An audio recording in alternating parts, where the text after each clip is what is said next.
Hey there, guys. Welcome back to the Six Figure Biz Show. Let's try that again. Make sure we're live. Okay. Hi, everybody. Welcome back to the Six Figure Biz Show. My name is Sarah Nicole Nadler, and today we're going to be talking about the 5 things that are killing your cash flow. What's making it difficult to be profitable in your successful business? So if you are a successful business owner, you're a service provider, and you've got plenty of clients, you're filling your schedule, and you still feel at the end of the day or at the end of the week or at the end of the month, like, where'd all the money go? Then this is the episode I created for you. So again, we're talking about the things that kill your cash flow, meaning you've got money coming in, but it's going out just as fast as it comes in. Where is it all going? And how do we actually fix the leaky bucket that has become your business? So I'm going to be talking today about the 5 strategies. And you can also download my Girl Get Paid workbook, which I created for female entrepreneurs. I find in particular, we seem to struggle with profitability in some cases. And if that sounds like you're definitely going to want to download this freebie. It comes with this training. So just go ahead and download or comment the word workbook or Girl Get Paid down below, and Samantha, my team, or I will go ahead and get that to you. So let's talk about my 5 things. I'm actually out here on the farm today, which is why we're doing this outside. I hope it's not too loud. Feel free to give me some comments in the chat if you're on here live. Can you guys hear me okay? I'm gonna wait to go on until I hear some feedback here. From those who are on live, let me know if you can hear me. Let's see, team, if you're on here, where's Samantha? Hey girl, can you guys hear me okay? I know it's a little bit loud outside today. That's why I'm asking. Go ahead and give me some feedback. Not too loud. Okay, good. Whew. All right, so these 5 things that we want to watch out for in business, because they're going to kill your cash flow. They're going to kill your profitability. They'll make it so that you work super hard and at the end of the day, you have no money left, right? So we want to watch out for these 5 things. The first one is not having a business budget. Now, believe it or not, this is not surprising to me at all that most business owners don't have a budget when I first start working with them, because honestly, statistically speaking, most Americans don't have a budget. So if you didn't have one in your personal life, it's very unlikely you would create one in your business, right? But this is the very first thing I reach for as a tool when I'm approached by a business owner who is struggling with profitability. I go, okay, show me your budget. 9 times out of 10, I would say 99 times out of 100, they say, I don't have one, right? So what I recommend is just creating a spreadsheet. You can do this off your profit and loss statement if you're using QuickBooks or whatever bookkeeping software you're using, but you want to actually create an itemized spreadsheet of all of your expenses and see where the money is going. So that's the very first step. If you're struggling with profitability, you're struggling with cash flow, you've got days of the month or weeks of the month or even months of the year where you just absolutely struggle to pay your bills, but you still have plenty of revenue coming in. That's the first tool I'm going to reach for, is putting together an actual business budget. And it needs to be categorized. It needs to be like, okay, office supplies, what does that mean? Is it paper? Is it printer, ink? Like, where is that money going? And we want to actually average that out over the last couple of months and come up with a make break point for the business. The make break point is that amount of income that business needs to make on a monthly basis to pay its basic bills, including its marketing costs. So if you don't know what your make break point is in your business, of course, you're going to struggle with profitability. You're going to struggle with cash flow. Okay. So that's the very first step, is just put together a business budget and figure out what that make break point is for your business. And then we want to start working on having the business make 5 or 10 times your make break point. Okay. That's step 2, but we'll talk about that. All right. The second thing I find that really breaks cash flow, breaks profitability in a business, is failed closes. Failed closes is probably one of the biggest losses of income, because our losses of profitability, because it's income you never made, right? You got on the call, you spent the time, and you got a no answer. So if your close rate is anything less than 80%, meaning, 8 out of every 10 people say yes to you, if you're getting anything less than that, you need to work on sales with your team. You need to work on sales yourself if you're a solopreneur, right? But as a successful business owner, your closing rate is a number, is a metric, a KPI that you absolutely need to be tracking. So I would say, again, probably more like 7 out of every 10 business owners I talk to are not even tracking their key performance indicators around sales. So they don't even know what their closing percentage is. If you're using digital marketing like sales funnels like I am, then it's not closing percentage because you're not doing one-on-one sales calls. It's actually your sales conversion rate. So if you don't even know what that number is, then again, right? Like, don't be surprised if you don't have any profitability if we're not tracking it, right? So that's where a business dashboard is so important. All of my clients have a business dashboard. It's a non-negotiable if you're going to work with me. And there's a reason for that. It's because trying to run a business without a business dashboard, without the right KPIs being tracked is kind of like, imagine you're a pilot and you're trying to fly through a storm with all of your sensors and your radar and everything else is dark.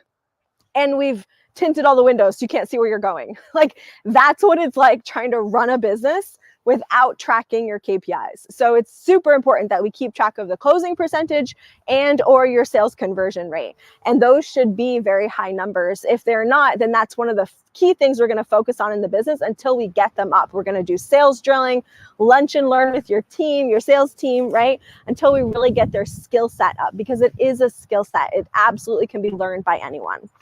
All right, tool number three, are you charging enough? So notice I go to the sales closing rate first, because I've had people tell me, oh, I think I'm not charging enough. But when I look, I go, actually, you're not closing enough, right? Like, if you raise your rates, it's going to become even harder to close because, of course, there's that money objection. So we need to make sure your skill set in the area of sales is high before we raise your rates, right? So just realize there's a sequence to that. Once you got your sales close rate up to about 80%, I would say keep raising your rates until you find that a 10% raise in the fee of your services does not lose you more than 10% of your clients. It's okay if you raise your rates 10% and you lose, say, 5% of your clients. That's actually okay, because you just worked harder, work smarter, not harder, right? Like, great, you're having to do less work because you have less clients and you're making more money. So it's not a problem. But if you raise your rates 10% and you lose 15% of your clients, now we have a problem, right? So I would just keep raising it 10%, and over time, right? Not like today, tomorrow, the next day, until you actually hit that point where your market is like, okay, now we're kind of getting a little bit uncomfortable with paying that. All right, cool. Now we've got an 80% close rate, and you have raised your rates as high as your market can accept them. And now we're probably not going to have any problems with profitability, so long as you also have a business budget. So we're not just spending things wildly, right?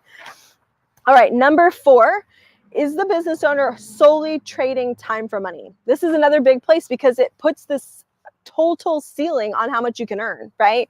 If every service you sell is something you have to trade time for money for, then you're always going to have that cap on your income. And that can start to become a problem, especially with the rising costs this past year in terms of inflation and, you know, all these different problems that the pandemic created and that the government created. Anyway, that's going to be an issue if you can't increase your revenue in any way, because you are limiting yourself to time for money, right? So the easiest way for a service provider to stop trading time for money is to come up with service packages that offer a specific promise that's not tied to the amount of hours that you put in.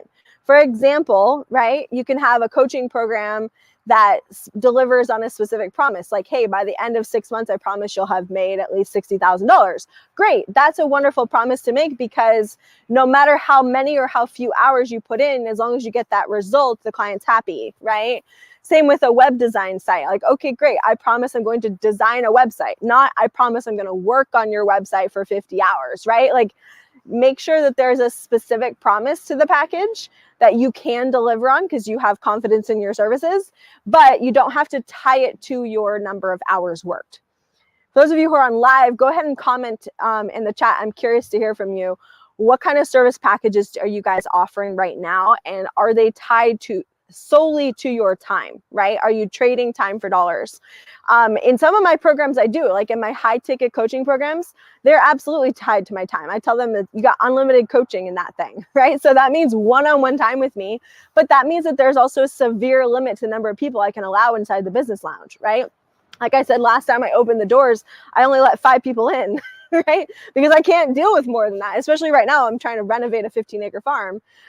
So I'm just curious, for those of you who are on live, go ahead and comment in the chat. Let me see what kind of service packages you guys are offering. And are you trading time for money, or is there some kind of promise in there that is not tied to your time, right? Another way to do that, and this is number 5, is, are you selling things that only you can deliver? Right? This is another serious mistake for a successful business owner, because again, you're tying yourself into your business 100%. So for example, I had a doctor who came to me and he was a plastic surgeon, but he also could deliver things like tattoo removal and anyway, all kinds of like spa treatments and things like that. And his team could do the tattoo removal. They could do the spa treatment. They could do the laser. They could do all this stuff. But the number one thing they were focusing on selling was liposuction, which only the doctor could do. So in order to improve his profitability without tying him into the business and making the business a bottleneck where he was concerned, because anytime he wanted to take vacation, their numbers crashed, right? Instead, we started boosting up all these other services that he could provide, like more tattoo removals, more spa treatments, more laser, right? All of that. And so we brought the revenue up to where it matched what he used to make in liposuction without having this bottleneck around how many hours he wanted or was able to work, right? So that's another place where you can often find that the business is making a big mistake in terms of its cash flow or its profitability, because we're tying in, we're like building in a bottleneck by mistake, right? So watch for those bottlenecks. Make sure that you are not being the bottleneck in your business. And if you are, then meet up with me and let's come up with a way to actually solve that. I offer one-on-one coaching sessions, absolutely free, the first one. So reach out to me and we can do that together, and I can help you figure out and map out how can I fix the profitability or fix the cash flow problems in my business. All right. Thank you so much for those of you who came on live. If you want the workbook that goes with this training, it's called Girl Get Paid. And you'll just have to comment the word workbook below, and I will make sure that you get a copy of that. All right. Thanks so much. I'm going to get back in my house and keep renovating. Talk to you guys soon. Bye.